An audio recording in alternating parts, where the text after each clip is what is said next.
बिस्मिल्लाहिर्रहमानिर्रहीम। अस्सलामुअलैकुम। आज बहुत ही मज़ेदार नाश्ते की एक रेसिपी हम आपके साथ शेयर कर रहे हैं, तो चलें इसे बनाते हैं। इसके लिए हमने 1 टेबल स्पून के बराबर लिया है चॉप्ड प्याज और 1 टेबल स्पून के बराबर ही आप टमाटर ले लें और इसे भी चॉप कर लें। कुछ हरी मिर्चें डाल देंगे हम काट कर, जितना आप पसंद करते हैं मिर्चें उतना डाल लें। और थोड़ा हरा धनिया डाल लिया बारीक काट के। चुटकी भर नमक डालें और 1 अंडा डालकर इसे अच्छी तरह मिक्स कर लें।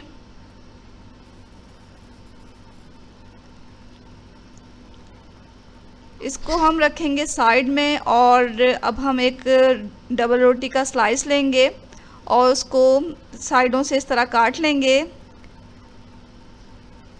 दरमियान में जो स्क्वायर है वो हमें अलग करना है। इस तरह चारों तरफ से काट लें।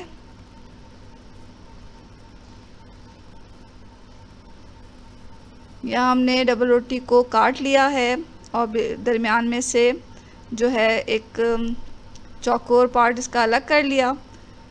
अब हमें एक पैन लेना है, उसमें थोड़ा तेल डालें। कोई सा भी कुकिंग ऑयल आप डाल सकते हैं। यहाँ हमने ऑलिव ऑयल डाला और जो हमने डबल रोटी काटा था उसका साइड वाला पार्ट जो है वो इसमें डाला। फ्लेम को हमने मीडियम पे रखा हुआ है।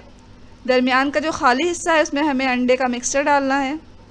तो इस तरह अंडे के मिक्सर को पोर कर लें और फिर हम इसे मीडियम फ्लेम पर ही कुछ देर के लिए पकने के लिए रखेंगे ताकि नीचे से और दरमियान से अच्छी तरह पक जाए। तो कुछ देर हमें रखना है, 3-4 minute medium to low flame पर इसे, और 3-4 मिनट पका के इस तरह हम इसके ऊपर का जो दरमियान का जो पार्ट है उसके साथ लगा देंगे। डबल रोटी का जो दरमियान का हिस्सा है इसके ऊपर रख दें, थोड़ा इसे दबाएं और फिर हम इसे पलट देंगे।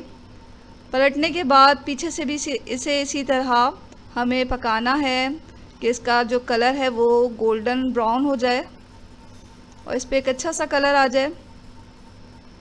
तो कुछ देर हम इसे 2-3 मिनट इसी तरह पका लेंगे मीडियम टू लो फ्लेम पर। ये देखें इसका अच्छा कलर आ गया है। अगर आप चाहते हैं कि थोड़ा और ज़्यादा अच्छा कलर आ जाए तो इसे थोड़ा और पका लें। तो हमने भी इसे थोड़ा और पका लिया।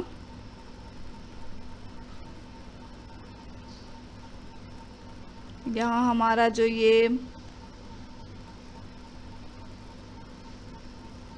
हमारा ये नाश्ता बिल्कुल तैयार हो चुका है। इसे गरम गरम प्लेट पे निकालें और चाय के साथ सर्व करें। बहुत ही मज़ेदार है और बहुत आसानी से तैयार हो जाता है।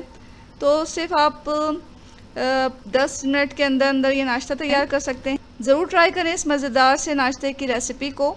और अगर आपको ये पसंद आ रही है तो लाइक करना हरगिज़ ना भूलें। दुआओं में हमेशा याद रखें। इसके साथ ही अल्लाह हाफ़िज़।